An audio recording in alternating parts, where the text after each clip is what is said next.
Proclamación del Santo Evangelio según San Mateo.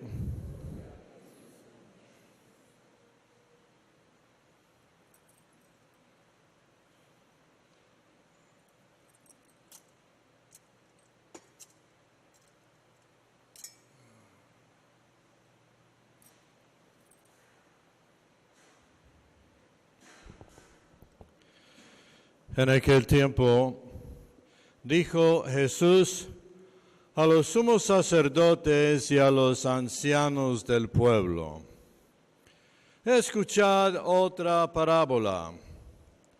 Había un propietario que plantó una viña, la rodeó con una cerca, cavó en ella un lagar, construyó la casa del guardia y arrendó a unos labradores y se marchó de viaje. Llegado el tiempo de la vendimia, envió sus criados a los labradores para percibir los frutos que le correspondían. Pero los labradores, agarrando a los criados, apalearon a uno, mataron a otro y a otro lo apedrearon.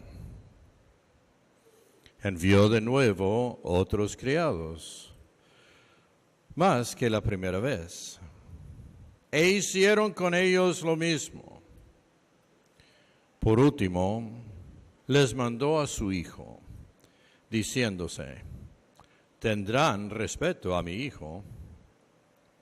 Pero los labradores, al ver al hijo, se dijeron: este es el heredero. Venid, lo matamos y nos quedamos con su herencia. Y agarrándolo, lo empujaron fuera de la viña y lo mataron. Y ahora, cuando vuelva el dueño de la viña, ¿qué hará con aquellos labradores? Le contestaron: hará morir de mala muerte a esos malvados y arrendará la viña a otros labradores que le entreguen los frutos a su tiempo. Y Jesús les dice: ¿no habéis leído nunca en la Escritura: la piedra que desecharon los arquitectos es ahora la piedra angular? Es el Señor quien lo ha hecho, ha sido un milagro patente. Por eso os digo que se os quitará a vosotros el reino de Dios y se dará a un pueblo que produzca sus frutos.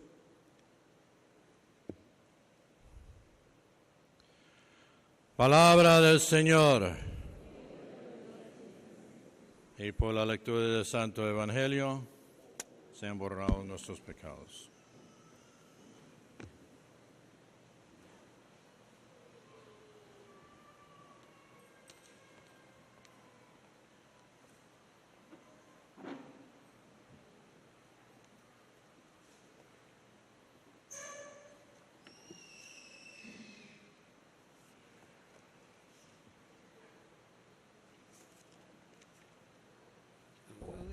Así está bien. Queridos hermanos, ya son 3 perícopas o 3 partes del Evangelio y 3 domingos en las cuales el Señor habla a los sumos sacerdotes y a los ancianos del pueblo. Ellos llegaron donde Jesús a reclamar y a preguntarle y a decirle: ¿con qué autoridad haces esas cosas? ¿Con qué autoridad? Y él les dijo: bueno, si me responden ¿de dónde era el bautismo de Juan el Bautista? Yo les diré también con qué autoridad hago lo que hago. Pero como ellos no creían en Juan ni lo aceptaron, se zafaron diciendo: no lo sabemos. Jesús le dijo, tampoco yo les diré con qué autoridad entonces hago esto. Y después, la parábola de los dos hijos. El hijo mayor, el hijo menor, a los cuales el papá los manda a trabajar. El primero dice que sí y no va. El segundo dice que no, se arrepiente y termina yendo. Y ahora, esta parábola de la viña. Y como hemos escuchado en la lectura de Isaías, esta viña es el pueblo del Señor, se refiere al pueblo del Señor. Pero si nosotros tenemos en cuenta el Evangelio de San Juan, donde Jesús dice, yo soy la vid, yo soy la viña, la vid, y ustedes son los sarmientos. A toda rama que no da fruto, el Padre la corta, pero a las que dan fruto, las poda. Y bueno, aquí, en el Evangelio de hoy, de San Mateo, se refiere, cuando habla en esta parábola, se refiere en primer lugar a las autoridades, pero al final también se refiere a todo el pueblo de Israel. El reino de Dios, hermanos, es Jesús. Comienza con Jesús. Él es el Rey, Él lo trae, Él lo da. Y entonces, la palabra de Dios de hoy, el Evangelio de hoy, es como un retrato de las actitudes que Dios espera de su pueblo, de esa viña que Él cultivó tanto, ¿verdad? Y ante todo, pues, es una invitación que está haciendo Jesús ya, como les decía, desde hace 3 domingos, a las autoridades y por medio de ellas a todo el pueblo, a toda la viña, a que abran su corazón a Jesús, a que crean verdaderamente en Él, que Él es el Hijo, que Él es la piedra angular, el fundamento, como nos dice hoy también. Jesús les dijo, no han leído nunca en la Escritura, la piedra que desecharon los constructores es ahora la piedra angular. Esto es obra del Señor y es un prodigio admirable. Es obra del Señor. Él es la piedra desechada, pero es la piedra escogida y preciosa ante Dios, escogida por Dios. Estamos nosotros entonces invitados, hermanos, a acoger en nuestro corazón ese don inmenso del reino que se presenta con Jesús, que es el mismo Jesús, que empieza con Jesús y que lo trae Él. Recibirlo y hacer de Jesús el centro de nuestra existencia, el sentido de nuestra vida, el motivo de nuestro vivir y el motivo de nuestro actuar. Y nos invita hoy a través de Isaías, el Señor entonces, a que vayamos nosotros apreciando y recordando todo lo que Dios ha hecho por nosotros. Como dice el mismo San Pablo en su carta a los Efesios, en Cristo Dios nos ha dado toda clase de bienes espirituales y celestiales y ha hecho un derroche con nosotros en cada uno y en todo el pueblo de los creyentes, un derroche de bienes. Sabemos todo lo que es un derroche, ¿verdad? Pues un derroche o prácticamente un desperdicio, es decir, no somos capaces de acoger, de recibir, de valorar, de atesorar todas esas riquezas que el Señor nos ha dado en Cristo, Cristo mismo. Y si nos dio a Cristo, ¿cómo no nos va a dar con Él todas las cosas? Dice San Pablo también.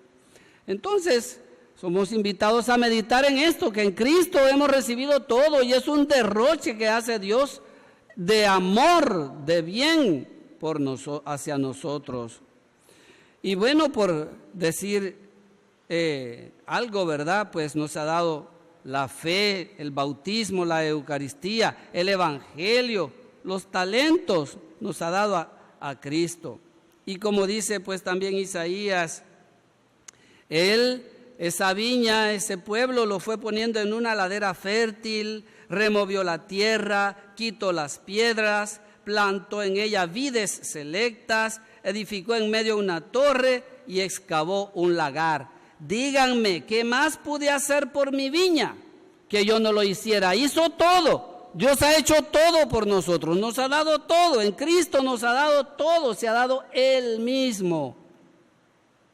Nos ha dado la redención, el perdón de los pecados. Nos ha elegido desde antes de la creación del mundo para que fuéramos sus hijos y fuéramos santos e irreprochables ante Él por el amor. Nos ha dado todo. Nos ha dado la herencia. Nos ha hecho coherederos con su Hijo. Entonces, que empecemos a valorar ese don inmenso de Cristo Jesús y con Él todo lo que nos viene, y que entonces aprendamos a vivir con una actitud de fe, vivir toda la realidad y ver toda la realidad desde la fe, lo que está detrás de ti, lo que está delante de ti, lo que está afuera de ti, todo lo que está alrededor de ti y todo lo que está dentro de ti. Mirarlo desde la fe, asumirlo desde la fe, vivirlo desde la fe. Y entonces es así, eso es lo que nos dice hoy, San Pablo, ¿verdad? En su carta a los Filipenses: hermanos, no se inquieten por nada. ¿Qué significa eso? Vivan de fe, tengan fe, confíen en Dios. Eso quiere decir, vivan todas las realidades de la fe. Y entonces es así cuando desaparece esa inquietud, desaparece el miedo. El miedo es lo contrario de la fe. La inquietud es señal de que no hay fe. Y claro, cuando empezamos a creer sinceramente, llega la paz de Cristo Jesús, la paz de Dios que Él nos da en Cristo Jesús. Y bueno, la segunda entonces actitud que el Señor nos pide es una actitud de oración. Bueno, ya dijimos, lo primero es recibir a Cristo y por lo tanto mirar todo desde la fe, desde Él, ¿verdad? Confiar en Él. Y bueno, cuando vemos necesidades y problemas y grandes tribulaciones que vienen, presenten en toda ocasión sus peticiones a Dios en la oración y la súplica, llenos de gratitud. Eso es lo que hay que hacer. No reclamos. Eso es lo que hay que hacer. Presentar a Dios con toda confianza como hijos hacia su Padre, todas las necesidades, todas las cosas que nos afligen, y pedirle a Dios entonces la capacidad de dar fruto en esas circunstancias, en medio de esos problemas, responder a todos esos problemas, a todas esas inquietudes desde la fe, dar respuestas de vida que estén a la altura de lo que Dios espera de nosotros. Eso es lo que tenemos que pedir en nuestra oración, ser capaces de responderle a Dios como Él se lo merece. Y bueno, en concreto, en esta palabra que el Señor nos dirige hoy, ¿qué es lo que nos pide? Pues aquí está, ¿verdad? Ante todo en la carta del apóstol San Pablo a los Filipenses, dice: aprecien todo lo que es verdadero y noble, cuanto hay de justo y puro, todo lo que es amable y honroso, todo lo que sea virtud y merezca elogio. ¿Qué significa esto? O cómo yo lo resumo, lo interpreto. Hermanos, pues que hay que acoger a los demás, recibir a los demás con todo lo bueno que tienen, no estar solo mirando defectos y vicios, recibir todo el mundo ha recibido de Dios cosas buenas y nosotros tenemos que verlas. También los que no son creyentes, los que no son de tu grupo, los que no son de la Iglesia Católica, también los protestantes, todos han recibido de Dios cantidad de cosas. Y hay que, todas esas cosas, saberlas apreciar, discernir desde Cristo, todo el bien que Él ha puesto en los demás y valorarlo y hacerlo nuestro y aprender de ellos, Eso es un fruto. Y otro fruto que nos dice en la lectura de Isaías, capítulo 5, dice: el Señor esperaba de ellos, de su viña, justicia, y solo se oyen reclamaciones. Bueno, ese es otro fruto que el Señor espera, justicia de parte nuestra. Y se refiere, les decía, no solo a las autoridades, por supuesto que a ellas en primer lugar, pero también a todo el pueblo de Dios, justicia. A todos los que mandan a todo nivel, en primer lugar, en la iglesia, las autoridades de la iglesia, el Papa, los obispos, nosotros los sacerdotes, las religiosas, pero también a todo nivel, a nivel civil, a nivel político, económico, en tu trabajo, aquí en Ágape. Ojalá que podamos vivir así. Él esperaba justicia y solo se oyen reclamaciones. Esperamos que las autoridades aquí en Ágape vivan así. En primer lugar, reconociendo el bien que hay en todos los demás que trabajan aquí y en los beneficiarios. Y en segundo lugar, actuando con justicia. Y digo Ágape porque es aquí que estamos, pero cada uno lo aplique ahí donde se encuentre, donde le toque trabajar, empezando por la familia. Que sepamos reconocer los dones de Dios de los demás en la casa. Que no le veamos al marido solo defectos, ¿verdad? O a la mujer también, solo defectos. O a los hijos que los tengamos desesperados porque son unos haraganes. Hombre. Bueno, hermanos, que el Señor nos conceda la gracia, pues, de recibir a Cristo en nuestro corazón y de dar los frutos que Él espera, que ya hemos escuchado. Amén.